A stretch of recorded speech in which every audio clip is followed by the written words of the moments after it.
ونصلی ونسلم علی رسولہ الکریم۔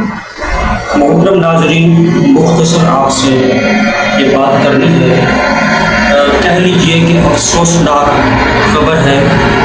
کراچی کے اندر عورتوں کے دودھ جمع کرانے اور لینے کے لحاظ سے ایک سینٹر کھلا ہے جس کو ملک بینک کہا جاتا ہے۔ یہ اسلام کی روح سے ہم سے پوچھا گیا کہ بتائیے اس کا کیا حکم ہوگا۔ اسلام کی روح سے یہ ناجائز ہے، اس طرح کا بینک نہیں کھول سکتے۔ اس بینک کے اندر ہوگا کیا کہ جن عورتوں کے پاس دودھ ذرا وافر ہو، اپنے بچے سے زیادہ ہے، وہ اس بینک میں جمع کریں گی، اور جن عورتوں کا دودھ نہیں ہے یا وہ نہیں پلانا چاہتی، وہ وہاں سے لے کر بچے کو دودھ پلائیں گی۔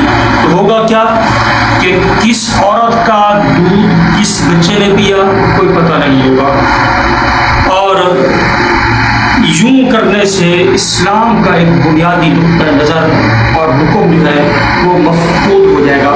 اسلام نے قرآن کریم کے اندر جن رشتوں سے نکاح کی حرمت کا بیان دیا ہے کہ ان سے نکاح حرام ہے، وہاں پر اللہ پاک نے ارشاد فرمایا أُمَّهَاتُكُمُ اللَّاتِي أَرْضَعْنَكُمْ وَأَخَوَاتُكُم مِّنَ الرَّضَاعَةِ، تمہاری وہ مائیں جنہوں نے تمہیں دودھ پلایا ان سے تمہارا نکاح حرام، تمہاری وہ بہنیں جو رضاعی ہیں ان سے بھی تمہارا نکاح حرام ہے۔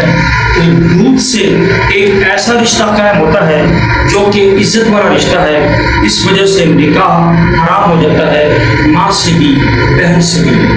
تو رضاعت کا ایک کنسپٹ جو اسلام نے دیا ہے، اس کے جو احکام اسلام نے دیے ہیں وہ مفقود ہو جائیں گے۔ یہ جو ملک بینک کھلا ہے یہ اسلامی جمہوریہ پاکستان میں اس کی پابندی ہونی چاہیے، اس کو بند کیا جانا چاہیے، اس کی کوئی اجازت نہیں ہونی چاہیے، یہ سراسر اسلام کے خلاف ہے۔